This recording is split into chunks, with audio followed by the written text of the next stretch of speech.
కింద line draw చేసుకున్నాను. Same regular normal.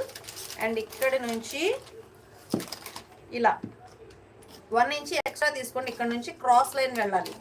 So ఈ క్రాస్ లైనే లైఫ్ ఇస్తుంది, గుర్తుపెట్టుకోండి. అసలు ఎందుకు ఈ క్రాస్ లైన్ తీసుకోవాలి? మనం ఇక్కడ డాట్ వేయాలంటే అవసరమైనంత క్లాత్ రావాలి కదా. ఇగోండి, ఇక్కడ డాట్ ఎంత వేస్తారు? ఇక్కడ మనం ఎక్స్ట్రా 1 ఇంచ్ తీసాం, అవునా? ఇక్కడ డాట్స్ ఎంత వేస్తారు? ఇటు ఒక 1/2 ఇంచ్, ఇటు ఒక 1/2 ఇంచ్ తీసుకోవాలి, పెద్ద డాట్ లాగా కొద్దిగా.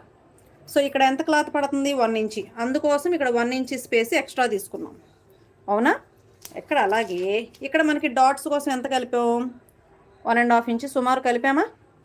సో ఆ క్లాత్, ఆ డాట్స్ లెవెల్ కోసం ఇక్కడ సుమారు ఒక 1 ఇంచ్ 1 ఇంచ్ అయినా తీసుకోవాలి మినిమం. అలా క్లాత్ కనుక కలపలేదనుకోండి, ఇది సరిపోదన్నమాట. మనకి క్లాత్ అనేది ప్రిన్స్ కట్ చిన్నది వస్తుంది. సో కప్ సైజు క్రియేట్ అవ్వదు, టైట్గా వస్తాయి. మీరు లూజ్గానే తీస్తారు, కరెక్ట్గానే తీశారు. కానీ ఏం చేశారంటే మిస్టేకు, ఇక్కడ 1 ఇంచ్ కలపల. సో నిన్న ఎవరో ఇదే డౌట్ అడిగారు నన్ను, అందుకని అది గుర్తొచ్చింది టక్మని. ఇక్కడ మీరు కరెక్ట్గానే తీశారు, ఈ లెవెల్స్ ఇవన్నీ తీశారు.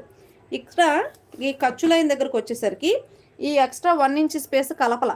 అప్పుడేమవుతుంది? ప్రిన్స్ కట్ టైట్ అయిపోద్ది. ఎస్, అలా టైట్ అవ్వకుండా ఉండాలి అంటే ఈ ఎక్స్ట్రా